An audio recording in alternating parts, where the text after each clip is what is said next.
Assalamualaikum warahmatullahi wabarakatuh. Salam Om Swastiastu, Nama Budaya, Salam Kebajikan.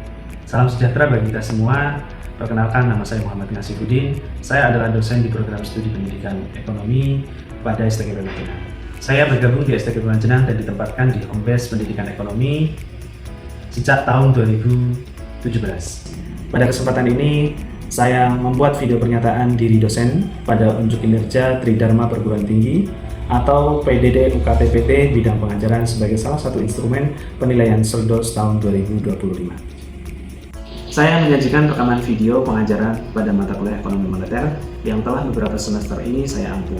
Berdasarkan DIA, Delivery Interaction dan Assessment, tentunya mata kuliah tersebut juga tercatat di Sister sebagai salah satu kinerja bidang pendidikan yang saya miliki pada mata kuliah ekonomi moneter.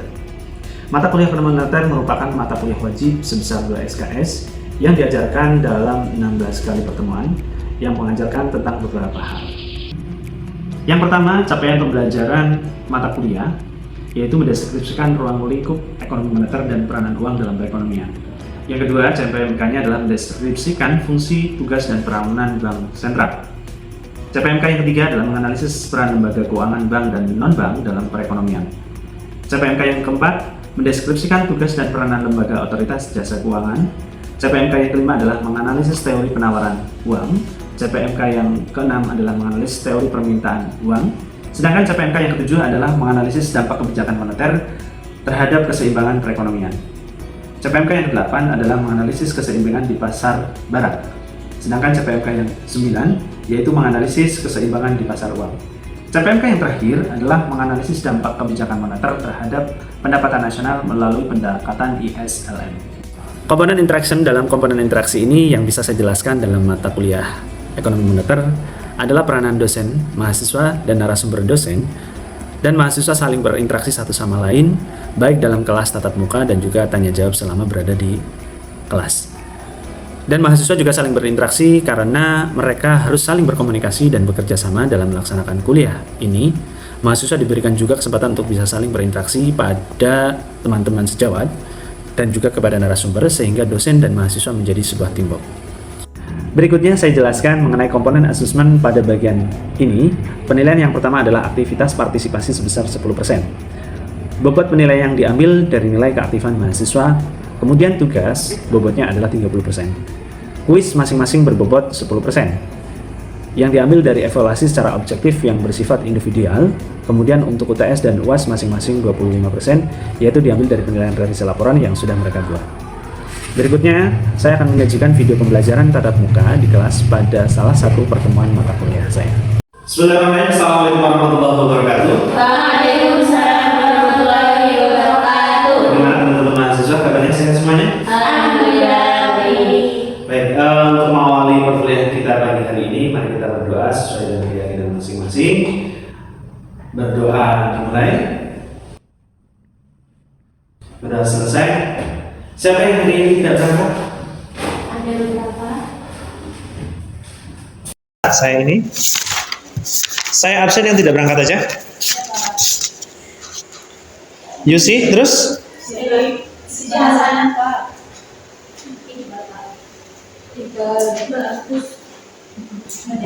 Oke, dan baik teman-teman mahasiswa, pada kesempatan hari ini saya akan menyampaikan materi terkait dengan tugas, fungsi, dan wewenang Bank Sentral Indonesia. Tapi sebelum saya menjelaskan lebih jauh, mungkin dari teman-teman mahasiswa ada yang bisa mereview kembali materi pada minggu yang lalu. Bisa langsung jadinya. Oke Pak, jadi untuk peranan uang dalam kegiatan ekonomi itu ada 6 Pak. Yang pertama itu sebagai alat tukar, terus yang kedua itu ada pengukur nilai, yang ketiga itu penyimpan nilai, yang keempat itu ada alat pembayaran yang sah, terus yang kelima itu pemindah kekayaan, terus yang terakhir itu ada instrumen kebijakan ekonomi Pak. Beri plus buat saudara Asri. Terima kasih kepada saudara Asri yang telah memberikan reviewnya. Untuk yang kedua, reviewnya dari tadi yang angkat tangan itu saudara Ica. Silakan saudara Ica. Untuk ruang lingkup kajian ekonomi moneter meliputi peranan dan fungsi uang dalam perekonomian. Yang kedua ada sistem moneter.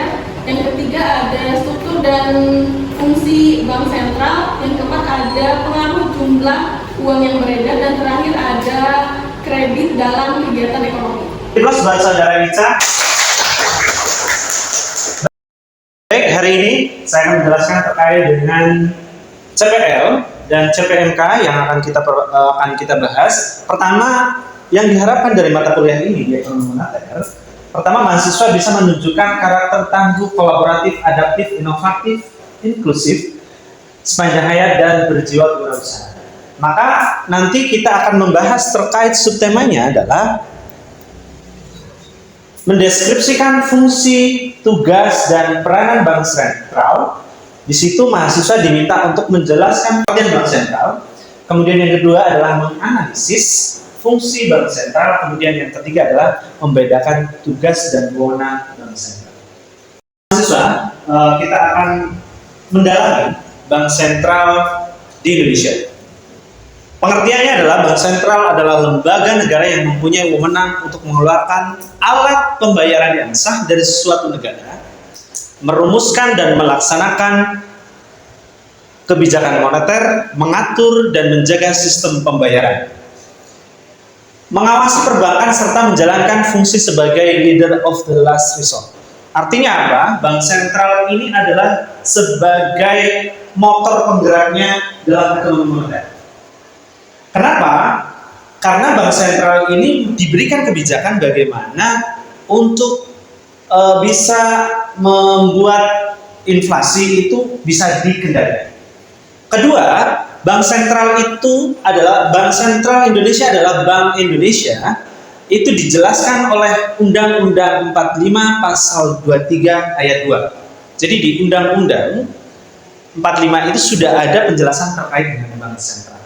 Ketiga, Bank Indonesia adalah lembaga negara yang independen, bebas dari campur tangan pemerintah atau pihak-pihak lain. Jadi Bank Indonesia terlepas dari sistem politik, budaya, sosial, dan lain sebagainya. Itu Bank Sentral Indonesia. Yang keempat, Bank Indonesia merupakan badan hukum berdasarkan Undang-Undang Nomor 3 Tahun 1999.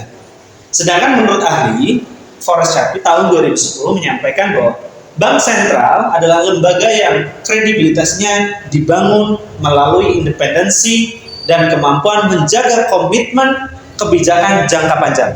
Ekonomi moneter berbicaranya adalah ekonomi yang jangkanya panjang. Kalau jangkanya pendek, maka Bank Sentral itu memberikan penjelasan itu di luar daripada Bank Sentral itu sendiri. Yang kedua, ini adalah sistem keuangan di Indonesia. Pertama, sistem keuangan di Indonesia yang paling penting Bank Sentral adalah di tengah-tengah. Jadi setelah Bank Sentral, maka kebijakannya nanti dalam bentuk sistem ekonomi moneter. Setelah ekonomi moneter, maka ada namanya sistem perbankan. Yang ketiga adalah lembaga keuangan dan pasar modal. Ini dimaksud dengan sistem keuangan. Maka Bank Sentral sangat berperan dan sangat mempunyai value untuk bagaimana mengakomodir kebijakan-kebijakan Bank Indonesia. Teman-teman mahasiswa, kita akan melihat bagaimana pengelompokan bank di Indonesia. Pertama, Bank Sentral itu terdiri dari Bank Umum dan Bank BPR, Bank Perkreditan. Yang kedua, di bawahnya Bank Umumnya ada Bank Umum konvensional dan Bank Umum syariah. Sedangkan ada bank umum yang sifatnya ada unit usaha syariah. Banyak sekali sekarang bank-bank yang sifatnya di bawah unitnya itu adalah unit syariah. Kalau BPR, ada BPR yang sifatnya konvensional dan yang sifatnya syariah. Itu adalah bank-bank yang ada di Indonesia. Semua kebijakan tetap pada Bank Sentral atau Bank Indonesia. Kemudian, fungsi Bank Sentral pertama adalah pelaksanaan kebijakan moneter dan keuangan.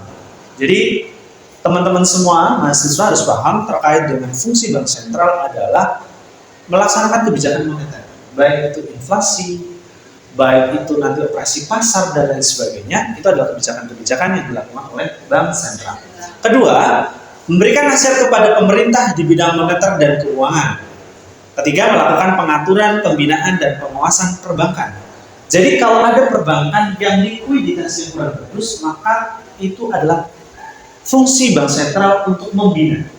Jadi membina itu bukan berarti bank-bank yang misalkan BPR yang konvensional dan syariah, kemudian likuiditasnya kurang bagus, bank sentral kemudian memberikan kebijakan, maka kebijakan itu juga tidak kemudian tidak dikomunikasikan oleh pemerintah.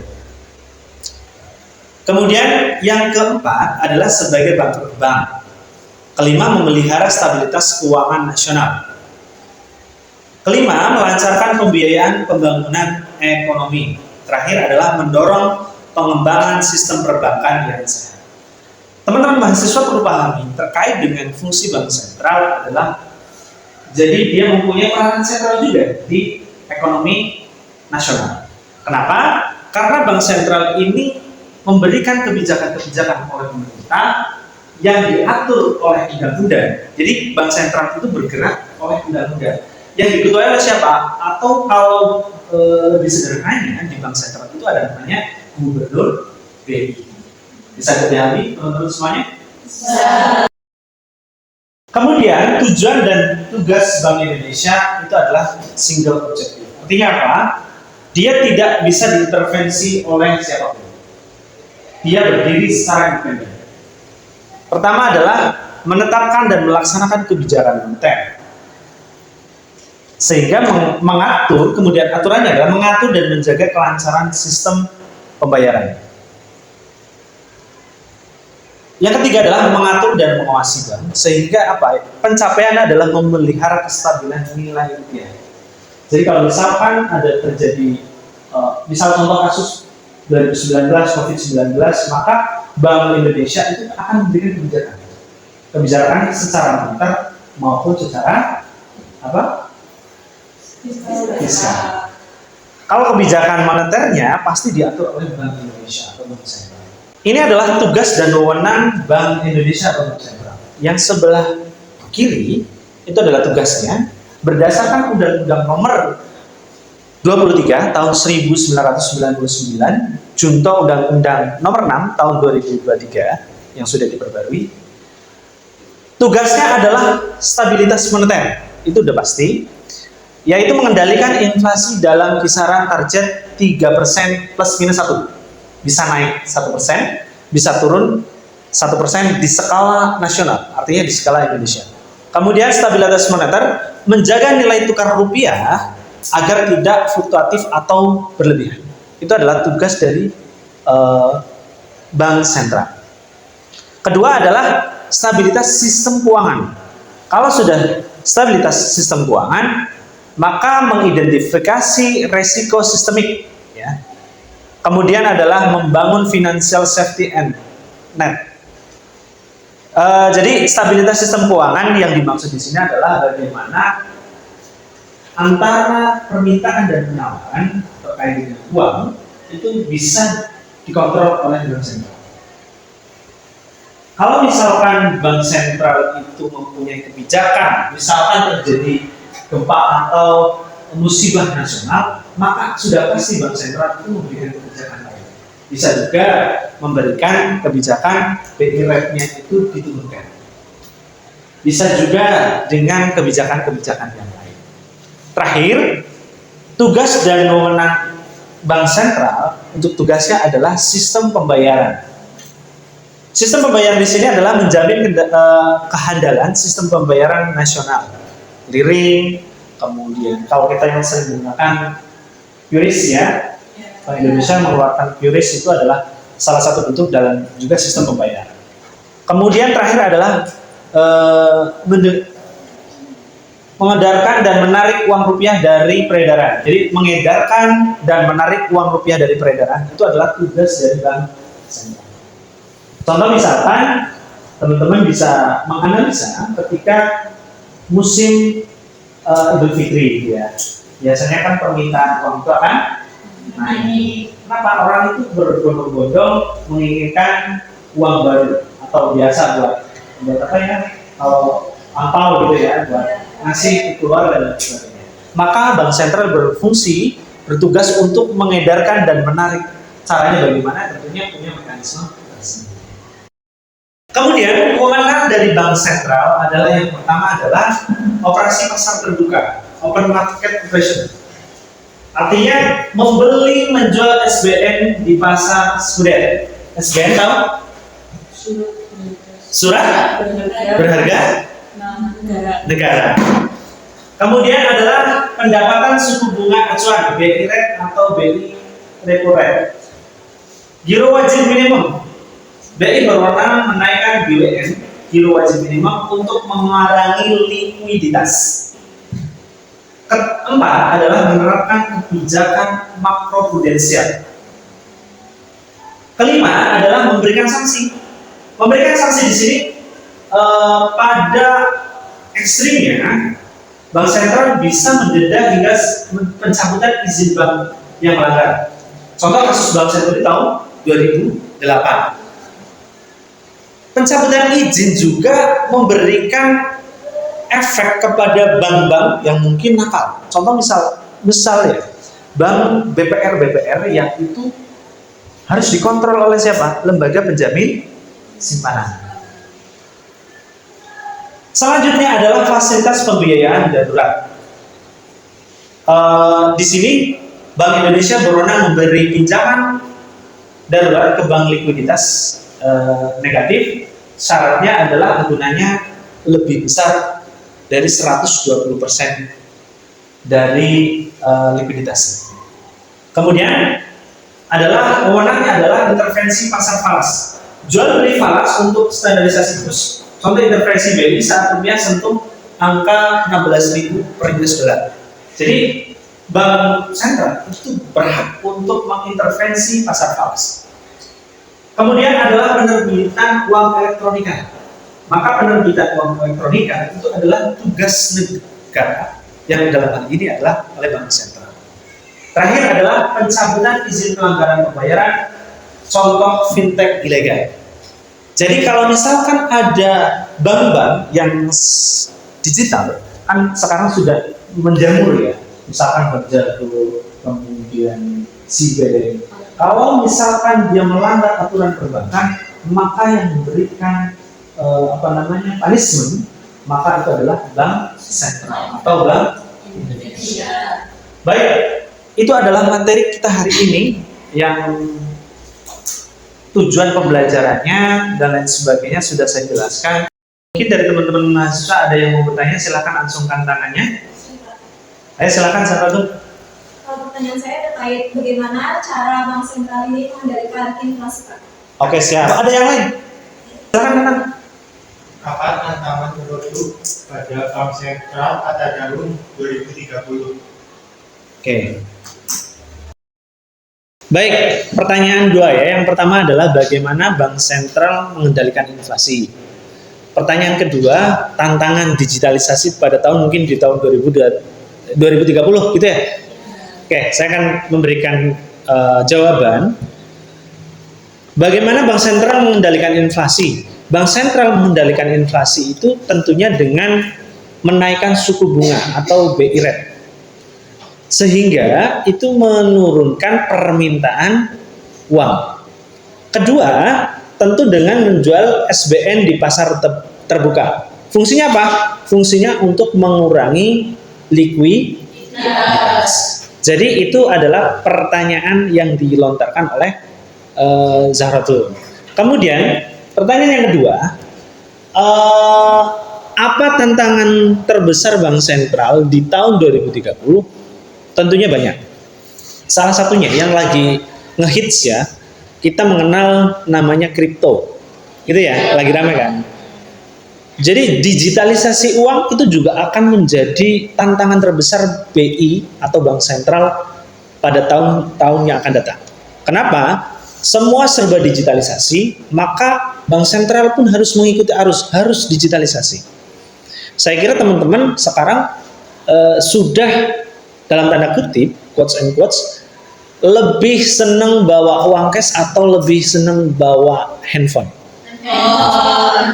Karena alasannya tentu kemudahan transaksi, kemudahan dalam digitalisasi itu ada fasilitasnya. Maka kita mau tidak mau digitalisasi itu penting. Kemudian deglobalisasi. Berarti di situ ada fragmentasi sistem moneter. Jadi sistem moneter itu juga harusnya nggak ada namanya sistem moneter itu dipengaruhi oleh politik. Bank sentral itu pasti harus memberikan kebijakan-kebijakan yang di bawah itu berdampak. Kemudian perubahan iklim atau green monetary policy. Jadi perubahan iklim perubahan iklim di bank sentral itu pasti akan mengikuti perkembangan zaman. Contoh yang sedang ramai antara Iran dan Israel gitu ya. Jadi itu juga akan mempengaruhi terkait dengan kebijakan moneter di Indonesia. Karena bagaimanapun terkait dengan perang, terkait dengan keadaan di luar negeri pasti akan berdampak kepada sistem keuangan nasional. Begitu ya, pertanyaannya sudah. Baik, seluruh mahasiswa silahkan membentuk kelompok, kita akan berdiskusi. Nanti saya minta untuk mahasiswa menyampaikan diskusinya. Saya minta satu kelompok 3 orang. Baik mahasiswa, kita buat kelompok, kita diskusi terkait dengan tema hari ini. Silahkan membentuk kelompok masing-masing. Satu kelompok 3 orang. Silakan.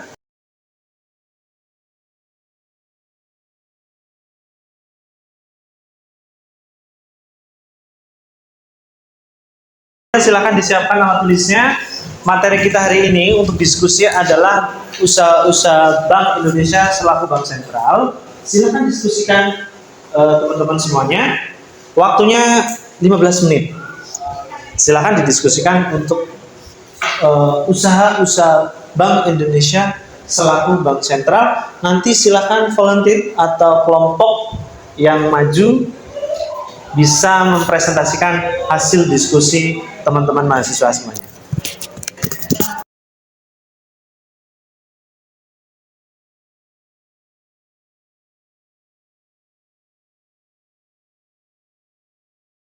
Silakan kelompok siapa yang mau menyampaikan hasil diskusinya? Silakan. Oh, boleh silakan. Bismillahirrahmanirrahim. Assalamualaikum warahmatullahi wabarakatuh. Waalaikumsalam warahmatullahi wabarakatuh. Ya, izin kami dari kelompok 3 akan mempresentasikan tentang usaha-usaha BI sebagai bank sentral. Yang pertama yang mau menjelaskan itu Mbak Anissa, silakan.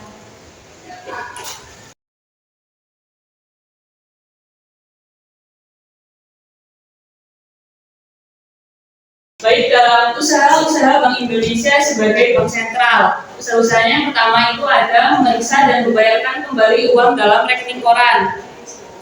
Bank Indonesia bertugas untuk mengecek transaksi uang yang dilakukan oleh bank-bank umum. Jika ada kesalahan atau ketidaksesuaian dalam pencatatan rekening koran, rekening yang mencatat semua transaksi keluar masuk uang, BI akan memperbaikinya dan mengembalikan uang yang seharusnya. Contohnya, jika Bank A salah mencatat pengiriman uang ke Bank B, maka BI akan membantu mengecek dan membenarkan catatan tersebut, lalu mengembalikan uang atau mengatur dan ulang dana yang salah.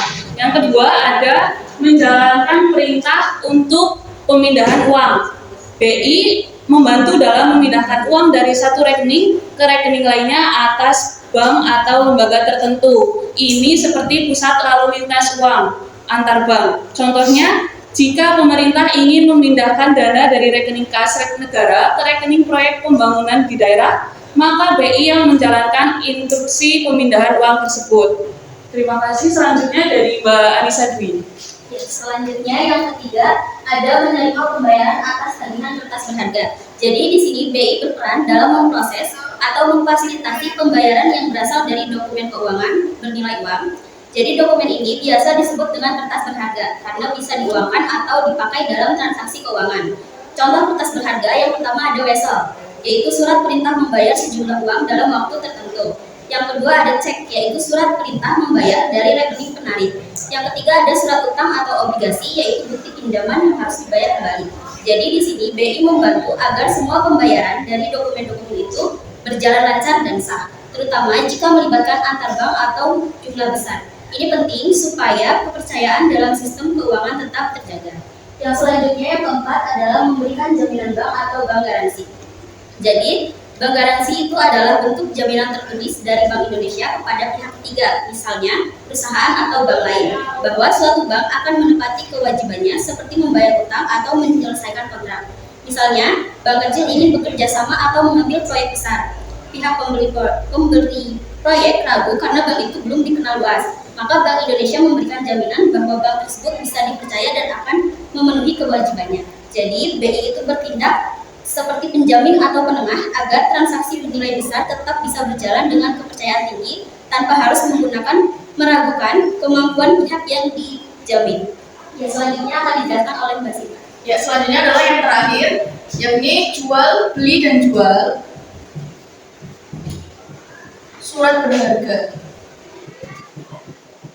Jadi selain keempat ini, BI juga melakukan pembelian dan penjualan surat-surat penting. Apa aja sih instrumennya?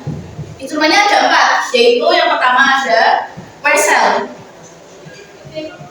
Nah, wesel ini bisa dijual belikan asal atas persetujuan bank. Jadi harus diakses oleh bank. Kemudian yang kedua adalah kertas pembendaharaan negara.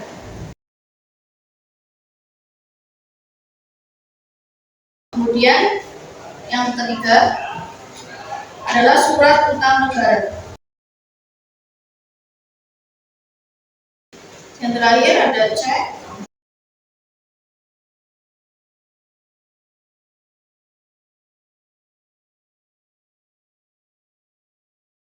Nah, surat cek, surat berharga dan surat dagang lainnya itu adalah surat-surat yang bernilai yang bisa ditukarkan dengan uang.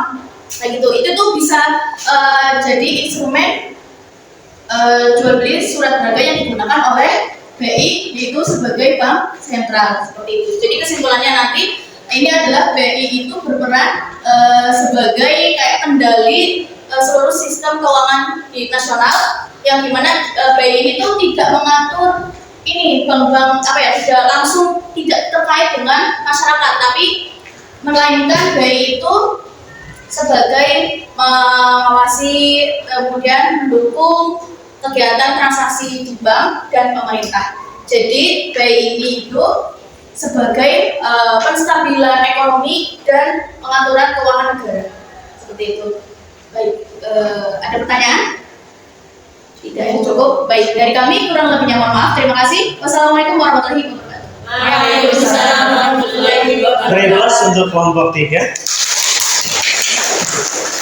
Baik, teman-teman mahasiswa semuanya, hari ini kita sudah diberikan penjelasan, kemudian sudah diskusi terkait dengan fungsi, tugas, dan wewenang dari Bank Sentral di Indonesia atau Bank Indonesia.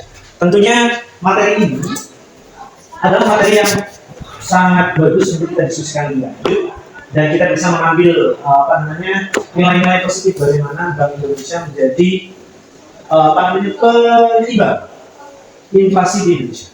Jadi kebijakan-kebijakannya di ranah moneter bisa membuat tingkat keuangan kita itu semakin bagus.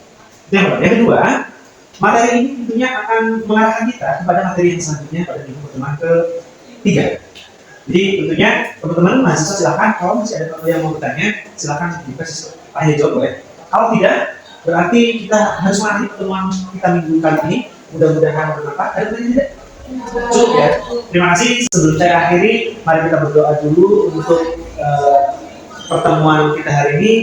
Berdoa dimulai. Terima kasih. Kurang lebihnya mohon maaf. Saya pribadi berharap tentunya mata kuliah di hari ini bisa bermanfaat untuk kita semuanya. Terima kasih. Kurang lebihnya Assalamualaikum warahmatullahi wabarakatuh. Waalaikumsalam warahmatullahi wabarakatuh.